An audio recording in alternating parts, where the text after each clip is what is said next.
Hello everyone, उम्मीद करती हूँ कि आप सब ठीक हैं।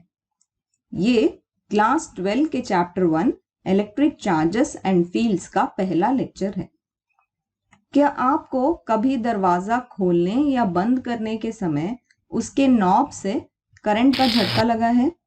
अगर ऐसा है तो आप स्टैटिक इलेक्ट्रिसिटी को पहचानते हैं। जब आप मोजे पहने कालीन वाले कमरे में चलते हैं तब कालीन से आपके मोजे में और फिर मोजे से आपके शरीर में चार्जेस ट्रांसफर हो जाते हैं। आप में स्टोर हुए चार्जेस अनजाने में आपकी उंगलियों से दरवाजे के नॉब में ट्रांसफर हो जाते हैं, जिससे आपको झटका या शॉक लगता है और फिर आप और दरवाजे का नॉब न्यूट्रल या बिना चार्ज वाले बन जाते हैं। आपने स्कूल में ये जरूर किया होगा। प्लास्टिक के स्केल को अपने बालों से रगड़ के पेपर के टुकड़ों को पास जब ले जाते हैं तब कुछ पेपर के पीसेस स्केल से चिपक जाते हैं। यहां पर भी चार्ज ट्रांसफर होता है। शुरू में प्लास्टिक वाला स्केल न्यूट्रल होता है, यानी कि उसमें पॉजिटिव और नेगेटिव चार्जेस इक्वल होते हैं। मगर जब उस स्केल को बाल में घिसते हैं तब चार्जेस आपके बालों से स्केल में ट्रांसफर हो जाते हैं। इसे चार्जिंग बाय कांटेक्ट या इलेक्ट्रिफिकेशन कहते हैं। ये प्रॉपर्टी जो दो तरह के चार्जेस को अलग करती है वो पोलैरिटी ऑफ चार्ज कहलाती है। स्केल इलेक्ट्रिफाइड होकर डाइपोल इंड्यूस करता है, या कहिए कि वो पेपर की पीसेस में चार्जेस को अलग कर देता है और उनका एक भाग पॉजिटिव हो जाता है, जिससे वह स्केल से अट्रैक्ट कर जाते हैं। मेटल से बना हुआ स्केल ये नहीं कर पाता क्योंकि वो इलेक्ट्रिसिटी का गुड कंडक्टर होता है और मेटल वाले स्केल में चार्जेस रुकते नहीं बल्कि ग्राउंड हो जाते हैं। प्लास्टिक वाला स्केल इलेक्ट्रिसिटी का गुड कंडक्टर नहीं होता, इसलिए जो चार्जेस स्केल ने रबिंग के दौरान पाए थे वो स्केल में ही रह जाते हैं। इसे हम स्टैटिक इलेक्ट्रिसिटी कहते हैं। ऐसे और भी कई फैक्ट्स हैं, जैसे अगर दो ग्लास रॉड्स को ऊल या सिल्क क्लॉथ से रब करने के बाद एक दूसरे के पास लाए जाएं तो रिपेल करेंगे, मतलब कि वो एक दूसरे से दूर हो जाएंगे। इसी तरह बिल्ली की फर से रब किए हुए प्लास्टिक रॉड्स एक दूसरे से रिपेल करेंगे मगर फर से अट्रैक्ट होंगे। दूसरी तरफ ये भी होता है कि प्लास्टिक और ग्लास की रॉड एक दूसरे से अट्रैक्ट हो जाती हैं, मगर जिस सिल्क या ऊल से उन्हें रब किया गया हो उससे वे रिपेल हो जाती हैं। ये हैं चार्जिंग बाय फ्रिक्शन के एग्जांपल्स। रबिंग के वजह से चार्जेस का एक अनचार्ज्ड ऑब्जेक्ट से दूसरे अनचार्ज्ड ऑब्जेक्ट में ट्रांसफर होना चार्जिंग बाय फ्रिक्शन कहलाता है। स्टैटिक इलेक्ट्रिसिटी से बलून को चीजों पर चिपकाना एक और क्लासिक ट्रिक है। सेम या लाइक चार्ज वाली चीजें एक दूसरे से रिपेल करती हैं और अनलाइक चार्जेस वाली अट्रैक्ट करती हैं। इसलिए बलून में मौजूद नेगेटिव चार्जेस दीवार के पॉजिटिव चार्जेस से अट्रैक्ट होते हैं। कहने का मतलब ये है कि लाइक चार्जेस के बीच रिपल्सिव इलेक्ट्रिक फोर्स और अनलाइक चार्जेस के बीच अट्रैक्टिव इलेक्ट्रिक फोर्स होता है, यानी कि लाइक चार्जेस एक दूसरे से रिपेल करते हैं और अनलाइक चार्जेस एक दूसरे से अट्रैक्ट करते हैं। मनुष्य इलेक्ट्रिक फोर्स को 3000 साल से जानता है। प्राचीन ग्रीक्स ने गहने बनाने के लिए एम्बर के टुकड़ों का इस्तेमाल किया था। एम्बर पाइन के पेड़ से निकला फॉसिल है जिसमें अक्सर छोटे कीड़े या पौधे सुरक्षित मिलते हैं।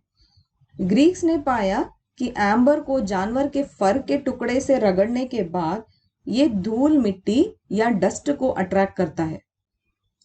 ये इलेक्ट्रिक शब्द जो है वो एम्बर के लिए इस्तेमाल किए जाने वाले ग्रीक शब्द इलेक्ट्रॉन से आया है। उस समय ग्रीक्स को लगा था कि इलेक्ट्रिसिटी दो प्रकार के फ्लूइड से बनी होती है, वाइट्रियस और रेजिनस।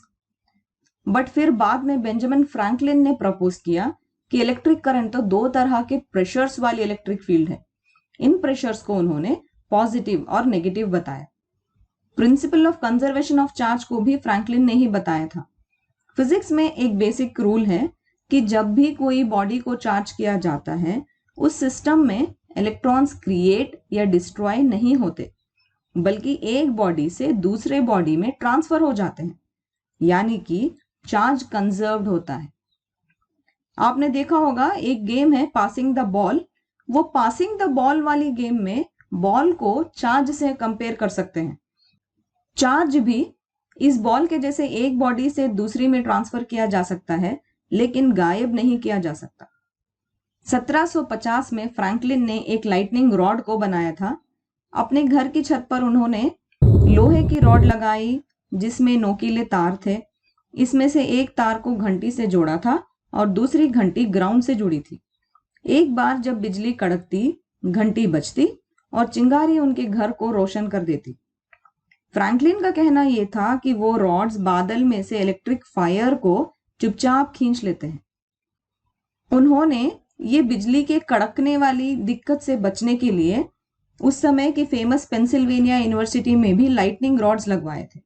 जब हम एक चार्ज बॉडी को अर्थ के कांटेक्ट में लाते हैं, तब उस बॉडी पर मौजूद सभी एक्सेस चार्जेस उससे कनेक्ट किए गए कंडक्टर द्वारा ग्राउंड में जाने के वजह से गायब हो जाते हैं। ये एक ह्यूमन बॉडी के साथ भी हो सकता है। चार्ज को अर्थ के साथ शेयर करने के इस प्रोसेस को ग्राउंडिंग या अर्थिंग कहते हैं। अर्थिंग इलेक्ट्रिकल सर्किट्स और अप्लायंसेस को सेफ रखता है। जब वायरिंग में कोई फॉल्ट होता है या कोई लाइव वायर मौजूद होता है और वो मेटल की बॉडी को टच करता है, तब चार्ज अर्थ में फ्लो कर जाता है और उस इलेक्ट्रिक आइटम को और हमारे शरीर को सेफ रखता है, क्योंकि हमारा शरीर भी इलेक्ट्रिसिटी का एक गुड कंडक्टर होता है। एक सिंपल से एक्सपेरिमेंट से एक बॉडी पर मौजूद चार्ज की मात्रा का पता लगाया जा सकता है। वो है gold leaf electroscope.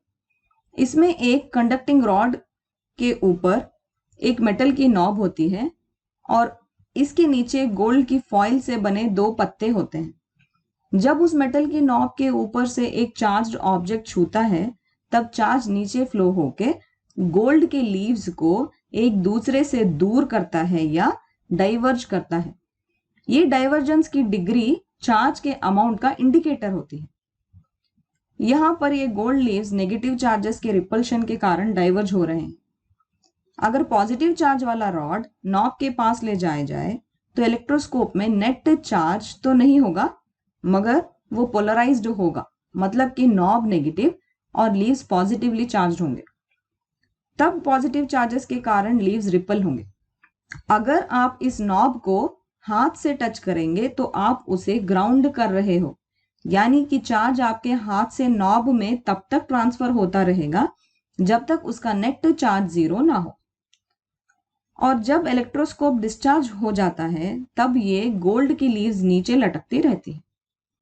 इलेक्ट्रोस्कोप्स charge detectors के रूप में और चार्ज की क्वांटिटी मेजर करने के लिए यूज किए जाते हैं। यहाँ पर एक सिंपल फंडा ये है कि ज्यादा चार्ज ट्रांसफर होगा तो लीव्स का डाइवर्जेंस भी ज्यादा होगा।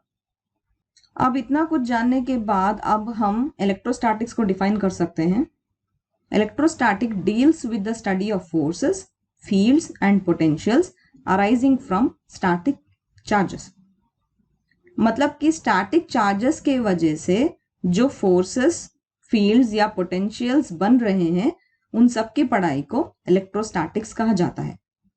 कई चीजें ऐसी होती हैं जिनमें चार्ज आसानी से मूव कर पाता है। इन चीजों को इलेक्ट्रिक कंडक्टर्स कहा जाता है। और ऐसी चीजें भी होती हैं जिनमें चार्ज आसानी से नहीं मूव कर पाता, उन्हें हम इलेक्ट्रिकल इंसुलेटर्स कहते हैं। मेटल्स में इलेक्ट्रॉन इतने वीकली बाउंडेड होते हैं कि वो मेटल के अंदर फ्रीली मूव कर पाते हैं। इन फ्री इलेक्ट्रॉन्स के वजह से मेटल्स गुड कंडक्टर होते हैं। गोल्ड, कॉपर और सिल्वर बेहतर कंडक्टर्स हैं, मगर कॉपर इनमें से बेस्ट है। आमतौर पे इलेक्ट्रिक वायरिंग में कॉपर ही यूज किया जाता है, क्योंकि उसका दाम कम होता है और वो अच्छी परफॉर्मेंस भी देता है। कॉपर के वायर को हमेशा इंसुलेटिंग मटेरियल में रखा जाता है। जब इलेक्ट्रिक कनेक्शन किया जाता है, तब उतने वायर के हिस्से को इंसुलेशन से निकाल दिया जाता है। ग्लास, प्लास्टिक, रबर, लकड़ी और पेपर जैसी चीजें इंसुलेटर्स होती हैं। इनमें इलेक्ट्रॉन्स फ्री नहीं होते, क्योंकि वे अपने न्यूक्लियस से स्ट्रांगली बाउंडेड या बंधे होते हैं। समुद्र के पानी में सॉल्ट्स होते हैं और नल के पानी में मिनरल के आयॉन्स होते हैं, जो इन्हें इलेक्ट्रिकल कंडक्टर बनाता है। हमारा शरीर भी कंडक्टर है, क्योंकि इसमें काफी आयॉन्स मौजूद हैं। जबकि हवा या एयर एक अच्छी इंसुलेटर है क्योंकि एयर में ज्यादातर मॉलिक्यूल्स इलेक्ट्रिकली न्यूट्रल होते हैं। कहने का मतलब ये है कि कंडक्टर्स में इलेक्ट्रिकल रेसिस्टिविटी लो होती है और इंसुलेटर्स में हाई होती है। जर्मेनियम और सिलिकॉन जैसे मटेरियल्स ना तो अच्छे कंडक्टर्स होते हैं और ना ही अच्छे इंसुलेटर्स होते हैं। वे कभी इंसुलेटर जैसे और कभी कंडक्टर जैसे बिहेव करते हैं, इसलिए उन्हें सेमीकंडक्टर्स कहा जाता है। ये डायोड्स, ट्रांजिस्टर्स और इंटीग्रेटेड सर्किट्स जैसे इलेक्ट्रॉनिक डिवाइसेस के मैन्युफैक्चर में काम आते हैं। आजकल तो कोई भी इलेक्ट्रिकल अप्लायंस ऐसा नहीं है जो बिना सेमीकंडक्टर के बने। और सबसे ज्यादा हैरान करने वाले मटेरियल सुपरकंडक्टर्स हैं। काफी लो टेम्परेचर पे इनका इलेक्ट्रिकल रेसिस्टेंस गायब हो जाता है, यानी कि 0 हो जाता है और चार्ज को फ्लो करने के लिए इनफाइनाइट कंडक्टिविटी मिल जाती है। ऐसी चीजों को सुपरकंडक्टर्स कहा जाता है।